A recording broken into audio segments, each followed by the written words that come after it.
UV creation సంస్థ hero Prabhas కి home banner అనేది తెలిసిందే. ప్రభాస్ సోదరుడు స్నేహితులు కలిసి స్థాపించిన ఈ సంస్థ మిర్చి, రన్ రాజా రన్, జిల్, బలే బలే మగాడు ఇలాంటి చిత్రాలతో అనతి కాలంలోనే పెద్ద నిర్మాణ సంస్థగా పేరు తెచ్చుకుంది.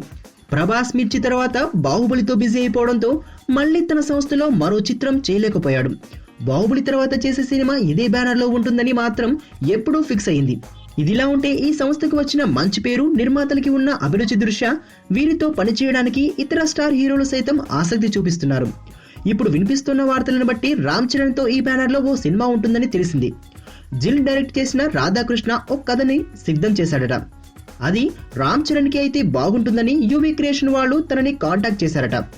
చరణ్ కూడా వారితో పనిచేయడానికి సముఖంగా ఉన్నాడని, అతనికి ఉన్న బిజీ వల్ల ఈ సంవత్సరం కాకుండా వచ్చే ఏడాది ప్రథమార్థంలోనే లేదంటే ద్వితీయార్థంలోనో మొదలవుతుందని టాక్.